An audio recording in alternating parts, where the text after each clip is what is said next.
I will issue a warrant for your arrest if you refuse to attend in person. Please stop referring to me as a defendant. Ms. Christensen, I got to tell you, I don't know what in the heck you're talking about. Because I really don't want to have to file claims and ruin people's lives and ruin their jobs because they're not upholding my constitutional rights as a woman, not a defendant. I am a woman only. I, woman Angela. I, woman Angela. I, woman Angela. That's it. Not defendant. I don't want to file claims. I'm trying very hard, and I've been trying hard to not do that. But I guess if we got to keep going, that's my next step, and I will file proper claims. Today's court session was unexpectedly intense. A woman claiming sovereign citizen status started off by challenging the court's authority and making threats. The judge, however, remained composed and firmly put an end to her arguments.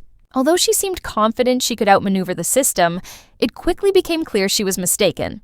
Let's dive in and see how the judge skillfully handled her objections.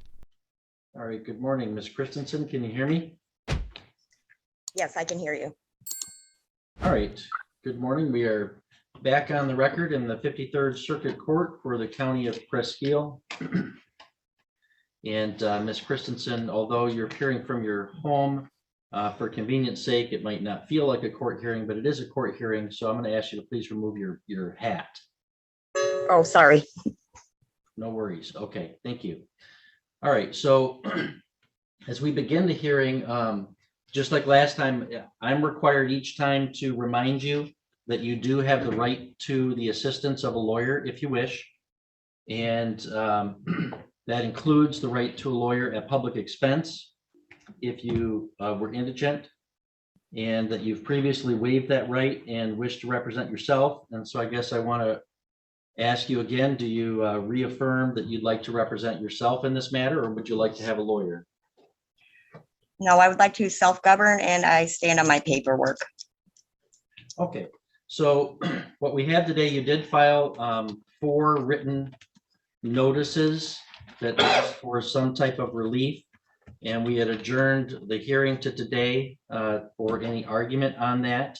So the prosecutor has had a chance to review them. So Ms. Christensen, you say that you stand by the paperwork, and that's fine. I do have the paperwork in front of me. Is there any argument that you'd want to make on your behalf right now to me in support of those claims, or do you wish to just rely on the written pleadings you filed? It is my wish to stand on my paperwork. Okay. Mr. Radsbaum, do the people have any argument in opposition to those 4 notices? Your Honor, I've reviewed the paperwork, and I guess while she may not recognize or honor the state of the law, I don't believe that there's any relief that's recognized under law that would allow you to dismiss this case against her based on what she's alleged in the paperwork. I fail to see it. Okay. All right. Well, Ms. Christensen, now I'm going to make a ruling on the notices, which I'm construing as some motion or request for relief. And I've got a written order that I'll enter. I'll read it at this point. Defendant, who at this point in the case is representing herself, has filed 4 handwritten notices. These notices appear to seek relief in one form or another. As to the first notice, defendant asserts that she is a woman and not a defendant. The court finds that Angela Christensen is both a woman and a defendant in this criminal action. It's hard to watch when someone in court insists they're above the law, isn't it? This woman stood there and flat out denied reality, hoping to wiggle out of her charges. But the law doesn't let you ignore what actually happened. There are real consequences for denying your own identity or the facts on record.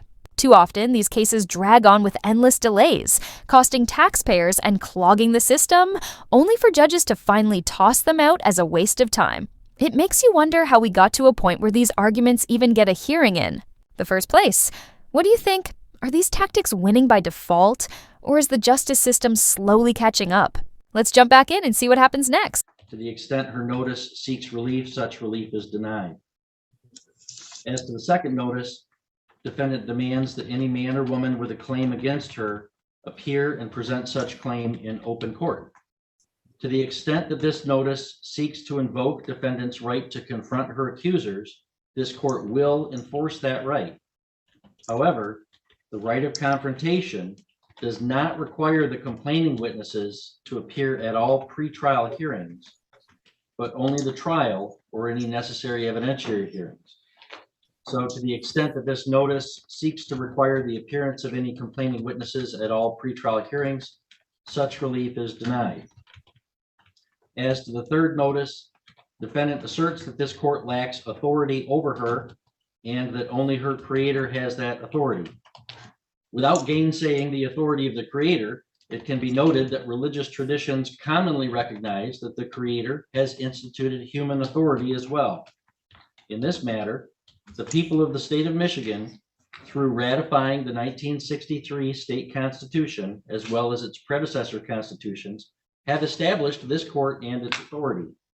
The people of the state of Michigan, through their elected representatives, have established laws that apply in this court. And the people of this county have elected this judge to serve in this office. And this court has subject matter over this felony prosecution and has personal jurisdiction over this defendant. Any relief sought by this notice is denied. As to the fourth notice, defendant claims that this court and the government exist only because she allows them to exist. To the extent that this assertion reiterates the proposition that our constitutional republic is founded on the consent of the governed, such proposition is axiomatic as a general matter. However, this proposition does not require that the government must obtain consent or permission from each individual person before exerting governmental authority over that person. Such an idea is nonsense and would result not in a constitutional republic, but in anarchy. This defendant's views would render all the criminal laws null and void, which is legally and practically absurd. Therefore, any relief sought by this notice is also denied. All right, so Ms. Christensen, all of the claims and papers that you have filed, I have found to be lacking in legal and factual merit, and I have denied any such relief. And I'm entering a That's fine. Can you please stop referring to me as a defendant? And I guess the next step will be, I guess I got to do the actual filing of the claims if you're going to deny all of those.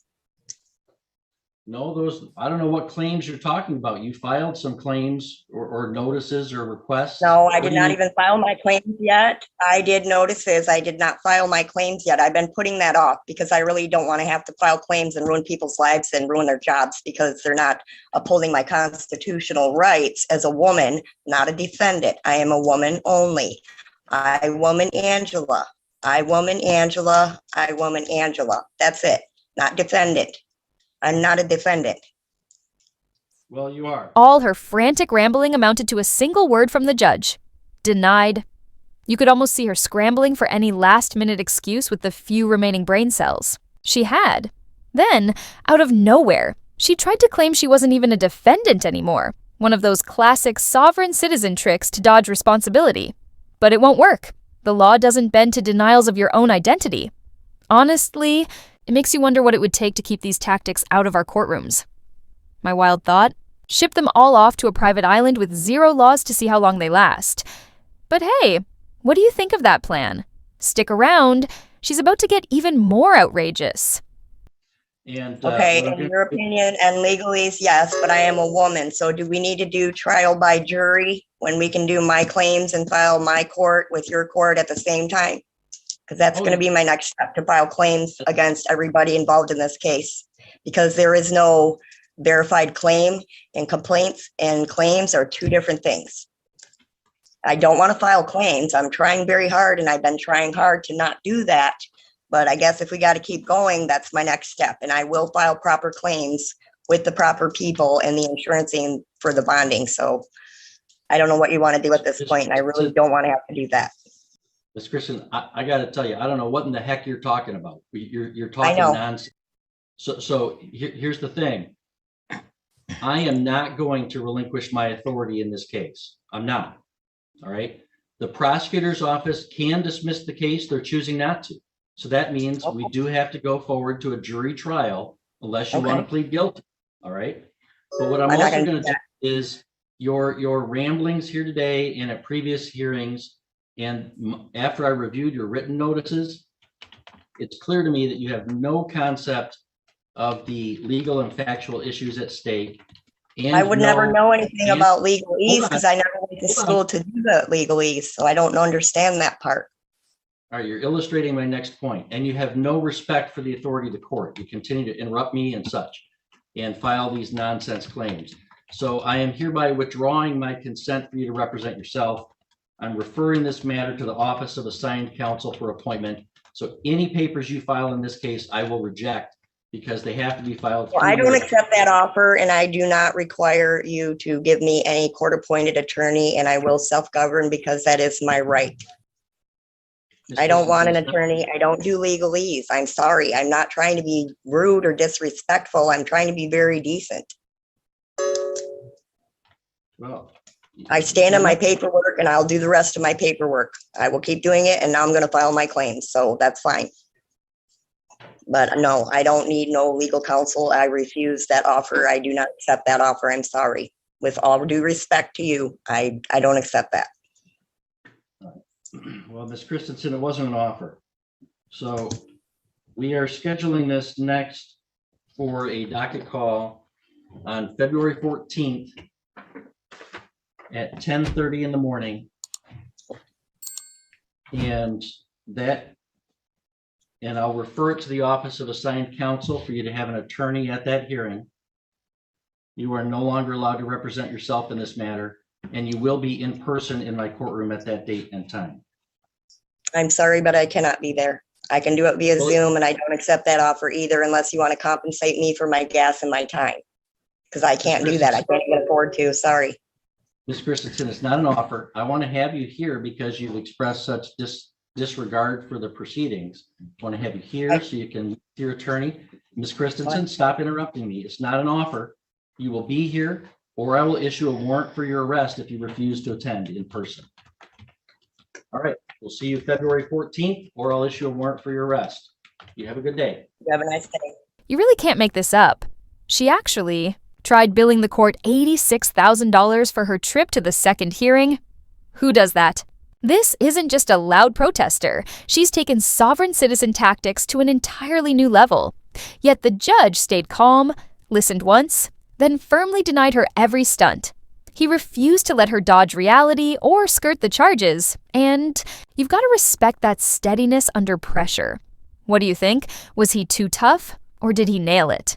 If you're into more jaw-dropping court showdowns like this, drop a comment, hit like, and subscribe. New videos every single day. Thanks for watching, and take care.